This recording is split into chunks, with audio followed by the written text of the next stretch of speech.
Assalamualaikum warahmatullahi wabarakatuh. Saat ini kita wawancara dengan Uda Doni Oskaria. Beliau adalah CEO CT Corporation, Khairul Tanjung Corporation. Beliau juga adalah anggota KAIN, Komite Ekonomi dan Industri Nasional, salah satu CEO Minang terbaik dunia. Kebanggaan orang Minang, Minang Pride. Di sebelah beliau ada juga Uda Rizky Denazir. Beliau Chairman Marawa Corporation, salah satu perusahaan besar di Jakarta, berkantor di SCBD.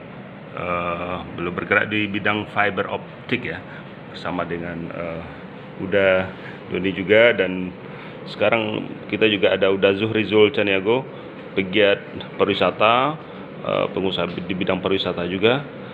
Kita saat ini mau berdiskusi tentang pariwisata di Sumatera Barat. Baiklah Uda Doni, kita mohon pencerahannya bagaimana perkembangan, dinamika, dan prospek ke depan pariwisata Sumatera Barat dan Mandeh khususnya.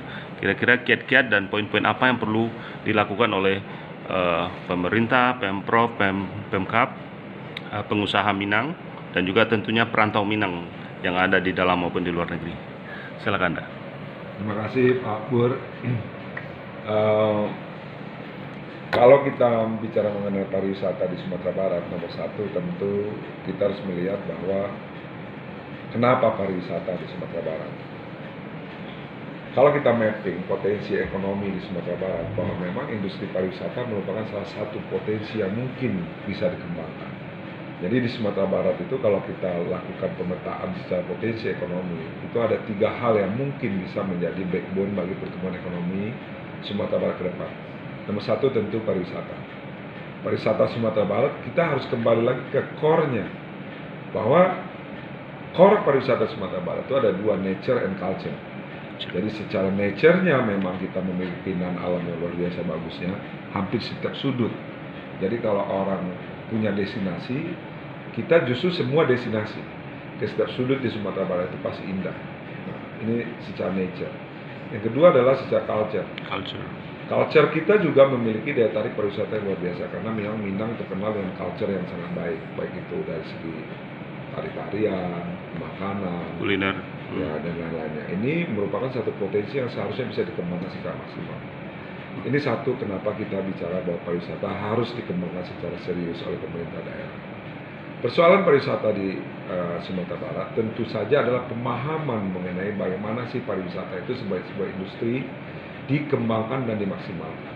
Tidak bisa dikembangkan secara sporadis, dan tidak bisa juga dikembangkan tanpa mengundang atau menginvite orang-orang yang memang mengerti mengenai sustainability tourism development. Karena kalau tidak, jadinya justru tidak akan mengembangkan pariwisata, tapi merusak pariwisata itu sendiri. Ini sesuatu yang harus dipahami. Lalu kita mulainya dari mana? Nomor satu adalah penetapan destinasi. Destinasi mana yang akan kita jadikan sebagai unggulan untuk menjadi daya tarik? Kita tentu tidak bisa berharap bahwa seluruhnya dikembangkan sekaligus. Itu hampir tidak mungkin, karena tidak ada prakteknya di dunia bahwa semua destinasi memiliki kekuatan yang sama. Pada umumnya adalah satu yang menjadi traffic puller destination atau menjadi main attraction-nya. Kemudian ada yang lainnya menjadi supporting attraction atau supporting destination-nya. Nah, ini tahapannya harus dilakukan oleh pemerintah.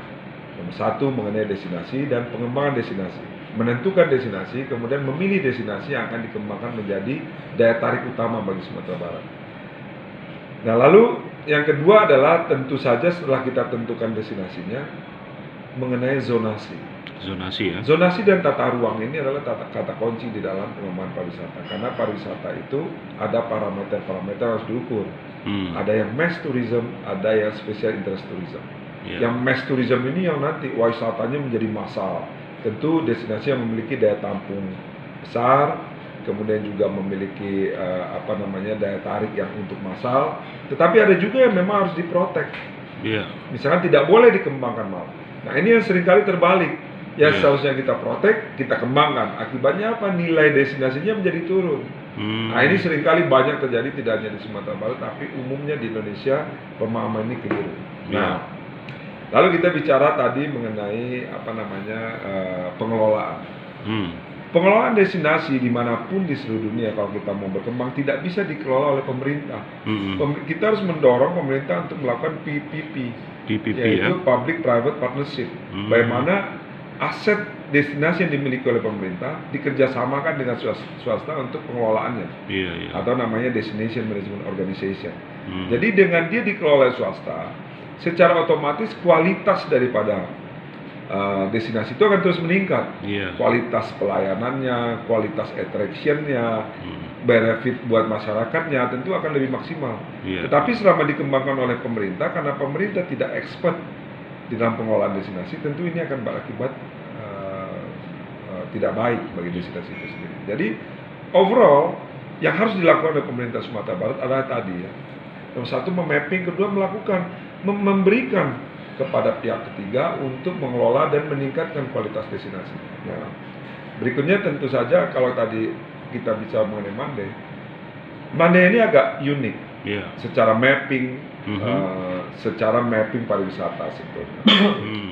Nomor satu adalah keunikannya, kalau dia dikembangkan sebagai mass tourism, jarak Mande dan Padang ini terlalu dekat, sehingga sulit untuk mendapatkan traffic yang akan menginap di Mande untuk mass.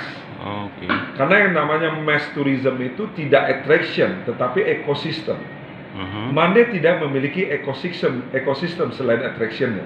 Artinya tidak ada toko oleh-oleh, tidak ada penginapan yang bagus, tidak ada shopping center, tidak ada attraction lainnya. Ekosistemnya tidak tercipta. Nah, memang di awalnya seharusnya Mande ini dikembangkan bukan untuk menjadi mass tourism, tapi lebih kepada high-end destination, ya, dengan keunikan. High-end destination itu apa, Bang? Mungkin bisa dijelaskan. High-end destination itu destinasi yang memiliki value tinggi, yang jumlah orang datangnya terbatas, tapi cost-nya mahal. Berarti contohnya eksklusif lah ya? Ya, eksklusif seharusnya ya. Tapi kalau kita mau mengembangkan menjadi mass, bisa juga, tetapi tentu saja dia sebagian besar akan menginap di Padang karena jaraknya kan cuma within 2 jam perjalanan. Karena fasilitas belum lengkap di Mande, jadi orang lebih banyak menginap di Padang atau bagaimana? Nah ini juga bukan chicken and egg, tetapi kalau kita tanya ke praktisi tentu tanya ke pengusaha. Pertanyaannya kenapa pengusaha tidak mau buka hotel misalkan di Mande misalkan ya kan? Karena pengusaha punya parameter sendiri, karena tadi orang kalau pengusaha kan dia berpikirnya bagaimana bisnisnya memberikan keuntungan maksimal buat dia. Betul. Kalau saya buka hotel di Mande, City Hotel di Mande, tentu tidak akan mungkin bisa okupansinya penuh. Karena orang datang, habis itu orang mau ngapain lagi? Kan selain cuma lihat Mande selesai. Ya apalagi dengan ada jalan sekarang lebih mudah menikmati keindahan Mande ya kan. Jadi kita jalan, lihat dari pinggir jalan, lihat foto-foto selesai. Nah ini makanya memang ada satu baik dan buruknya. Secara baiknya tentu aksesibilitasnya menjadi mudah. Ya. Tapi kalau kita mau mengembangkan Mande secara maksimal tentu tadi pemerintah harus men-trigger. Ya, memberikan insentif kepada para pengusaha untuk mau berinvestasi di sana. Contoh insentifnya misalkan, kalau pengembangan di sisi pariwisata, pemerintah memberikan kebebasan pajak misalkan. Nah ini sehingga para pengusaha akan menghitung dengan tidak ada pajak mungkin justifikasi secara bisnis dapat dilakukan. Tapi kalau hari ini sangat sulit untuk mengembangkan city hotel. Tetapi kalau kita kembangkan zonasinya ada yang memang untuk high end, untuk level resort tentu masih banyak potensi untuk bisa dikembangkan. Untuk mengembangkan resort, kemudian water sport itu mungkin bisa dikembangkan di Mande. Menurut saya begitu. Baiklah, kita lanjutkan dengan part kedua. Mungkin mengenai Mande ini ada istilah cake yang sering kita dengar ini, Bang. Menurut Abang bagaimana cake itu? Kawasan ekonomi khusus ya? Cake itu harus dipahami dulu definisi dan manfaat dari cake. Cake itu sebetulnya kan itu memberikan insentif kepada para pengusaha oleh pemerintah untuk mempercepat terjadinya pengembangan pariwisata. Kalau cake pariwisata, sehingga outputnya yang kita harus bicarakan. Lalu penting atau tidaknya cake. Cake itu yang ada saat ini itu sebetulnya agak keliru. Kek yang ada itu sebetulnya kan kek industri. Sehingga kek industri itu mewajibkan adanya hamparan, satu hamparan seluas 200 hektar. 200 hektar ya. Nah, kalau di industri memang diperlukan karena adanya bea masuk dan bea keluar, sehingga daerah itu menjadi zona yang restricted. Iya, iya. Tetapi kalau di apa namanya Pariwisata? di pariwisata tidak perlu satu zonasi, tidak perlu satu hamparan. Tetapi kek itu harusnya adalah kawasan. Misalkan kawasan Mande dijadikan kek, tanpa harus memiliki tanah pun itu bisa dijadikan kek. Kenapa? Karena pemerintah bisa memberikan insentif kepada siapapun yang membangun di kawasan yang ditentukan, ya, berupa insentif pajak dan kemudahan. Misalkan kemudahan perizinan, insentif pajak untuk 5 tahun pertama. Misalkan di Mande, itu level bupati kan bisa mengeluarkan perda, perda untuk pembebasan pajak untuk setiap pengembangan hotel di kawasan Mande misalkan selama 5 tahun. Nah, sementara kan infrastruktur sudah dikembangkan juga oleh pemerintah. Jadi Mande itu tidak dibangun pun kek, saya berani bertaruh tidak akan pernah bisa jalan. Karena kek itu kan facility sebetulnya mengembangkan hotel dan lain-lainnya, tetapi core-nya kan attraction-nya. Jadi kalau kita bicara kek, itu harus dipahami kek itu outputnya apa? Outputnya kan kemudahan. Selama kita bisa memberikan kemudahan, tentu tidak diperlukan kek. Yang terjadi sekarang misalkan kek Otorita Toba. Kek Otorita Toba itu tidak berada di pinggir Danau Toba sehingga tidak akan bisa jalan. Yang begitu juga yang di Borobudur. Jadi seharusnya kek itu berada di kawasan destinasi. Destinasinya ya. Ya cukup mengeluarkan peraturan bahwa zonasi ini adalah kek, siapapun yang membangun di daerah ini itu dapat insentif. Jadi cukup kalau Mande mau jadi kek tidak perlu harus minta kek nasional. Bisa dengan bupati mengeluarkan perda mengenai pengembangan pariwisata. Dalam rangka pengembangan pariwisata, siapapun yang mengembangkan fasiliti untuk pariwisata akan mendapatkan insentif. Nah, itu sebetulnya sudah cukup. Ini banyak perantau yang ingin investasi nih Bang. Cuman mungkin mereka masih menunggu info-info ya seperti Abang bilang tadi, zonasi macam-macam lah, dan mungkin sistem apa yang bagus Bang? Apakah perantau ini, investor ini membeli atau kerjasama atau bagaimana nih Bang? Sebenarnya persoalan investasi di Sumatera Barat itu sebelum kita masuk ke level bentuk kerjasamanya adalah pemerintah Sumatera Barat, pemerintah daerah yang harus kita kritisi itu adalah tidak menyiapkan satu master plan investasi yang jelas. Seharusnya kan master plan investasi itu betul-betul clear.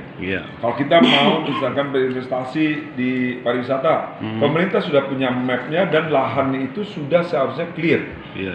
Sehingga investor datang, dia tinggal berinvestasi. Persoalan Sumatera Barat itu adalah kita bicara mengundang investasi, tetapi ketika investor datang kita nggak tahu. Belum siap ya. Even misalkan hari ini kita datang ke Pemda, saya mau investasi misalkan pariwisata, mungkin mereka nggak bisa menunjukkan di mana yang memang secara konsep itu ingin dikembangkan dan tanahnya sudah free. Jadi nomor satu adalah pemerintah harus membuat yang namanya peta investasi. Peta investasi ya. Nah, melalui peta investasi itu, itulah yang didatangkan kepada para investor. Contoh misalnya penataan pulau. Kita mau mengembangkan pulau di Sumatera Barat, tapi coba kita cari, kita datang. Siapa yang punya pulau? Itu bisa 4-5 orang yang mengaku memiliki. Ini kan peran pemerintah harus menjelaskan kepada para investor bahwa ini sudah clear, sehingga investor datang tinggal berinvestasi. Kepastian hukum ya? Nah, kepastian ini yang tidak kita miliki, sehingga sulit bagi investor untuk datang. Persoalan kita bukan investor. Investor siap banyak ya. Bahkan saya bisa mendatangkan banyak investor. Betul. Tapi sulit sekali mendapatkan di mana kita bisa berinvestasi. Begitu juga di Mande. Mande mungkin orang bilang banyak di sini bisa, di sini bisa. Tapi saya pernah mencoba juga, sulit setengah mati mencari mana tanahnya, siapa pemiliknya, bagaimana bentuk dealnya. Kalau investor dipusingin kan mereka malas juga. Betul. Ya, nah ini menurut saya Pemda, pemerintah daerah itu harus memapping ini, membuat petanya. Peta investasinya bisa di mana saja dan berhubungannya dengan siapa. Kan pemerintah harusnya menjadi fasilitator. Nah ini yang saya lihat kelemahan terbesar di Sumatera Barat, sehingga investasi ke Sumatera Barat itu cenderung tidak seperti yang kita harapkan. Jadi selain investor membeli, mungkin sistem kerjasama mungkin salah satu opsi Bang ya. Iya, kalau bentuknya tentu bisa dengan membeli, bisa Iya. dengan kerjasama. Ya, Iya. tentu kalau kita bisa melakukan pemberdayaan dengan bekerjasama dengan masyarakat lokal tentu jauh lebih bagus. Jauh lebih bagus ya. Tapi kalaupun dibeli yang tanah sudah milik pribadi juga bisa dilakukan. Bisa, iya. Tapi nomor satu adalah menentukan dengan siapa kita bisa melakukan engagement. Betul. Persoalannya kan sekarang ini sulit sekali. Sulit sekali Ya, info. untuk kita mencari kita harus berhubungan dengan siapa. Betul. Mungkin pengalaman sukses hotel-hotel Cisit Trans di Bali bisa juga mungkin ya Bang ya. Ya, Ya, sistem kerjasamanya Bang ya. Karena memang kalau di Bali kita bisa mencontoh saja Sumatera Barat itu karena kepemilikan di Sumatera Barat itu hampir mirip dengan di Bali. Hampir mirip Bang ya. Ya, karena itu milik Banjar, kalau Iya. kita milik Kaum. Iya. Itu kita bisa mengcopy contoh model kerjasama di Bali. Iya. Seperti juga Transhotel misalkan. Kita bekerja sama misalnya dengan Banjar, ya dengan BOT misalnya 30-40 tahun misalkan. Kan? Contohnya nih. Banjar itu apa Bang? Banjar itu kampung ya. Oh kampung. Nah, Oke. Jadi kita bisa kerja dengan kalau di kita mungkin desa. Desa Kaum Kita ya. bisa bekerja sama dengan desa, bentuknya bisa BOT, bisa revenue sharing, Iya, bisa iya. macam-macam. Tetapi hak sewa itu kalau di Bali itu bisa diterbitkan HGB. Oke. Jadi HGB terbit di atas hak sewa, HGB-nya tetap bisa diagunkan ke bank. Oh, menarik. Sehingga memudahkan investor. Betul. Sumatera Barat harus mencontoh hal positif seperti ini untuk bisa berkembang. Ide menarik. Misalkan saya sewa tanah ke Pak Bumalis, Iya. 30 tahun. Iya. Saya bisa terbitkan HGB di atas hak sewa itu. Oke. Dan saya bisa menjaminkan HGB ini ke perbankan. Di perbankan ya, Untuk melakukan betul. pembangunan, pengembangan dan lain-lain. Oh, ide menarik sekali itu Jadi Bang. yang ya. dijaminkan bukan tanahnya, tapi Iya. HGB-nya Betul. atas hak sewa. Ketika hak sewanya jauh tempo, HGB-nya nggak bisa dieksekusi lagi. Betul. Luar biasa. Makasih banyak Bang ya. Baiklah, kita lanjutkan dengan pertanyaan ketiga, part 3 mengenai pasar atau segmen market dari pariwisata Sumatera Barat dan Mande ya khususnya. Kira-kira market terbesar untuk pariwisata Sumatera Barat ini dari kawasan mana nih Bang? Jadi pariwisata itu kan pada akhirnya kan kita berkompetisi secara produk cost. Iya, Karena pariwisata itu kan pada dasarnya produk. Iya. Berapa produk yang harus kita beli. Contohnya misalnya kita datang ke travel agent. Iya. Tentu di travel agent itu produknya banyak. Contoh Iya. Pak Pur mau berwisata datang ke Antavaya umpamanya. Iya. Antavaya itu mulai punya produk misalkan dari Eropa fantasi, ke Iya. Amerika, ke Jepang, ke Korea, dan masing-masing produk itu ada cost-nya. Iya. Ada yang 20 juta, 15 juta, 10 juta, 5 juta. Nah, pariwisata itu pada ujung-ujungnya adalah cost produknya. Terus produk ya. Karena itu kita harus melihat nilai kompetitif Sumatera Barat itu ada di mana. Iya. Market terbesar Sumatera Barat yang cost produknya kompetitif itu tentu adalah Malaysia, Singapura, ya Thailand, mungkin ya ASEAN pada umumnya. Oke. Jadi adalah keliru kalau kita misalkan memaksakan berjualannya ke Eropa, ke Amerika. Jelas cost produk dari Amerika ke Padang atau Eropa ke Padang itu sangat tinggi. Bayangkan kalau kita jual di Malaysia dengan 5 juta perak, orang Malaysia bisa datang ke Sumatera Barat dan bisa menikmati 4 hari 3 malam. Iya. Sehingga kalau ini kita push, tentu akan traffic yang datangnya akan semakin besar. Nah, inilah pemahaman ini harus dimiliki oleh para pelaku industri pariwisata, baik itu kepala dinas pariwisata, kepala daerah, harus paham bahwa pariwisata itu adalah industri yang ujungnya adalah produk. Produknya. Nah, ini yang harus dipahami oleh pemerintah. Sehingga Sumatera Barat sudah jualan aja. Dan juga yang terakhir tentu saya berpikir bahwa Sumatera Barat itu tidak hanya Mande. Iya. Ya. Sumatera Barat itu secara tradisional sudah menjadi destinasi yang sangat kuat bagi para turis. Iya. Mulai dari Bukit Tinggi, ya, kemudian Harau, Ngaresiano, ya Pantai Padang, semua banyak yang bisa kita eksplor, termasuk danau di atas, danau di bawah. Kenapa? Karena pariwisata itu tidak ada single destination. Betul. Kita juga kalau ke Eropa pasti nggak mau satu kota Bang ya. Makanya tidak pasti bisa langsung 10 destination, kota. Jadi bagaimana meng-create produk supaya itu nah, kira-kira seperti Abang bilang tadi ada satu destinasi utama nih Bang. Iya. Nah, menurut Abang kira-kira yang mana itu Bang kalau di Sumatera Barat itu? Kalau menurut saya pada akhirnya kalau kita bicara mass tourism, Padang tentu akan menjadi destinasi utama ya. jumlah kunjungan tertinggi nantinya tentu akan bergeser ke Padang Padang. ya. Karena Di fasilitas samping- juga lebih lengkap. di Ya sini. tadi karena ekosistemnya sudah lengkap, Sudah. tinggal attraction-nya yang harus disiapkan. Betul, betul. Saat ini Padang tentu belum memiliki attraction yang kuat. Seharusnya pemerintah Sumatera Barat Iya, iya, atau iya. khususnya wali kota Padang itu mengembangkan attraction wisata pulau karena itu menjadi daya tarik tersendiri. Attraction wisata pulau ini maksudnya seperti apa nih Bang? Ya artinya para wisatawan itu harus dikembangkan bagaimana mereka dengan akses yang lebih mudah ke pulau, menikmati water sport dan lain-lain. Oh, Karakteristik Padang ya. Tetapi tentu saja seperti Bali, iya, ya, ada Kuta Legian, ada juga Ubudnya. iya, iya, iya. Nah, Ubudnya itu sama dengan Bukit Tinggi. Bukit Tinggi itu akan menjadi wisata yang lebih kepada Pegunungan. alam, Iya, iya. cuaca, keindahan, lebih high end. Kalau Kutai Tapi pantai ya. mesnya akan lebih banyak ke Padang. Iya, iya. Ya karena itu Pak Zurizul nanti ingin mengembangkan banyak pastinya destinasi Destinasi ya. attraction di Beliau ini pengusaha di- pariwisata, aktivis pariwisata. di Padang ya. Sumatera Jadi Barat. Padang akan menjadi core-nya. Core Karena ya. traffic datang. Iya, ya, iya. Pesawat landing di situ, ini semua di situ. Padang Iya. akan menjadi core. Tentu Pariaman ya akan menjadi bridging-nya. Iya, betul. Kemudian ke Bukit Tinggi. Tinggi. Jadi harus dikembangkan seperti ini pariwisata.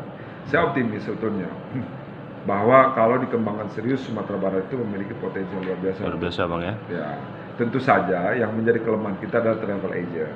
Ya, Ya, travel agent di Padang, di Sumatera Barat pada umumnya, travel agent yang memang sudah puas dengan apa yang mereka capai saat ini. Kita membutuhkan pemain-pemain nasional yang punya mimpi besar iya, iya. untuk bisa mendatangkan turis-turis ke Sumatera Barat. Ya, kita lihat Malaysia sangat sukses nih Bang, mendatangkan wisata dari Eropa, Amerika, dan benua-benua lainnya Bang. Mungkin itu salah satu alasan Pemprov kita lebih banyak ke Eropa, Amerika juga, artinya menjadi bagian dari promosi pariwisata. Tapi memang kita setuju bahwa mungkin kita fokus dulu daerah ASEAN nih Bang ya. Dan mungkin seperti Abang pernah bilang ada terusan-terusan wisata Timur Tengah nih Bang. Ya. Berarti kita perlu gencar juga ini ke Timur Tengahnya Bang. Pariwisata itu pada akhirnya buat Sumatera Barat itu kan manfaat ekonomi. Iya. Kalau saya sih tidak pernah berpikir bahwa turis asing itu sebagai target utama dan Oh, segala-galanya. Saya berpikir malah domestic traffic Domestic itu juga traffic. sangat luar biasa Betul, spendingnya. betul. Jadi artinya jangan kita hanya fokus menghajar Luar negeri ya. asing itu cukup Malaysia, Singapura, Iya, iya. mungkin China karena jarak China Lebih dekat ke ya. Padang jauh lebih dekat daripada China ke Bali. Iya, iya. Jadi kita bisa mengambil pasar ini sebetulnya karena market China ini spendingnya tinggi kan. Iya, iya. Kalau Amerika Eropa itu menurut saya sih lupakan saja. Kalau ada yang datang 5-6 orang setahun sudah Tambahan-tambahan bagus. aja Bang ya. Iya. Bukan yang Tapi utama lah majority ya. yang datang ke Sumatera Barat kan juga para surfer, Betul, surfer betul. yang ke Mentawai. Iya. Kalau yang bule-bule lain ya mereka ngapain di Sumatera Barat? Betul. Ya, jadi ini juga menjadi Mungkin bule-bule itu mungkin lebih banyak ke Mentawai kali Bang ya, untuk yang mereka surfing lebih ya. banyak surfing ke Mentawai itu. Iya, iya. Nanti gitu. Oh, baiklah, itu wawancara kita dengan Uda Doni Oskaria mengenai pariwisata. One of the best Minang CEO in the world. Terima kasih. Assalamualaikum warahmatullahi wabarakatuh. Salah. Ah. National branding itu cuma menjual Indonesia tapi tidak akan berdampak terhadap pariwisata. Indonesia is too big. Too big, Dia ya. harus diturunkan menjadi destination branding. Destination ya, langsung ya. Destination itu apa yang kita mau targetkan? Nomor satu. Nomor dua, begitu tahu destination, itu harus dilakukan market mapping. Market mapping ya. Ya, market mapping itu tujuannya adalah kan kita ujungnya pariwisata itu jual produk. Contoh misalnya, ini Malaysia. Ya, ini travel agent Malaysia. Ini produk yang ada di travel agent Malaysia ini kan banyak. Ya, ada yang namanya Eropa Fantasi, misalkan. Ya, ada yang namanya itu American Wonderful, misalnya. Ada juga di sini ya kan Raja Ampat. Ujung-ujungnya ketika orang datang ke travel agent, kan dia tanya nih, ini produk yang ada nih, dia tanya, kalau ke Raja Ampat 5 hari 4 malam, cost produknya berapa? Saya bayar berapa untuk bisa 5 hari 4 malam? Ini paling sedikit 30 juta. Terus dia tanya, kalau saya ke Eropa 2 minggu, berapa produknya? 20 juta. Kalau saya ke Amerika 25 juta, kira-kira orang pilih mana? Eropa Amerika. Makanya pemerintah harus melakukan mapping. Kalau kita jual ke Malaysia, produknya itu Padang, Jakarta, Iya. Bandung. Berapa ke Padang? 4 hari, 3 malam, kosnya berapa? 5 juta perak. Produknya kompetitif dilawankan dengan Eropa, dengan ini ya kan. Jakarta berapa? Ya kan Jakarta 6 juta perak. Bandung berapa? 5 juta perak. Nah, artinya setelah dia tahu destination, dia harus membuat mapping pasarnya ada di mana supaya produknya kompetitif. Makanya aneh kalau misalkan contoh sekarang ini, yang aneh itu adalah Pemda Sumbar. Udah tahu dia Padang di sini, dia harusnya jualannya kan di sini, sehingga produknya jadi murah. Yang dijual itu Malaysia, Singapura, misalkan Thailand, ya kan? Ini jualnya ke Eropa di sini. Produk kos orang dari Eropa ke Padang, berapa kos yang dia keluarin? Dia terbang dulu ke hubnya, terbang lagi ke Jakarta, terbang lagi ke Padang. Nggak ada yang connect. Nggak ada konten pelajar. Ini kan kekeliruan. Nah ini, nah karena memang tadi orang ngomong pariwisata nggak ngerti pariwisata. Ini contoh ya Mas. Yang ketiga, persoalan pariwisata di Indonesia itu adalah tadi destination development. Destination development. Ini destination management organization lah. Ya. Ini istilahnya kalau di dalam pariwisata itu DMO. Selama destinasi pariwisata dimiliki oleh pemerintah, ini tidak akan pernah bisa jalan. Contoh misalnya Pemda punya satu resort, untuk ganti kolam satu aja dia bisa bikin berita acara, ajuin budget, ajuin ini. Itu 6 bulan. Ini 6 bulan ganti kolam satu. Makanya ini destination management organization, ini pemerintah harus bikin namanya PPP. Nah, Padang ini yang Sumatera Barat ini yang kita dorong, harus ada public private partnership. PPP ya. Sehingga pengelolaan destinasi itu harus diserahkan kepada swasta. Sehingga apa? Swasta kan dia bermotif bisnis. Ya, pemerintah cukup bekerja sama sehingga kualitas destinasi naik terus. Selama ini tidak dilakukan, ini juga nggak akan terjadi. Jadi kalau Pak Gul mau mendorong pariwisata di Sumbar, minta semua Pemda itu harus PPP. PPP ya. Kasih ke swasta semua itu destinasi, dia terima aja. Kerjasama ya. Dia terima pajak, dia terima kualitas destinasi meningkat, dia terima juga income dari penyewaan destinasi itu. Ya, nah, ini harus dilakukan. Ya, yang keempat itu cap. Ya, kawasan ekonomi khusus pariwisata ini berbeda dengan kawasan ekonomi khusus manufacturing. Yang terjadi sekarang undang-undangnya satu. Mengakibatkan apa yang terjadi? Yaitu dia mewajibkan harus ada satu hamparan 200 hektar. Iya. Nah, kenapa ini di manufacture diperlukan? Karena ada bea masuk, ada bea keluar. Nggak boleh dia diprotek, ada bea cukai.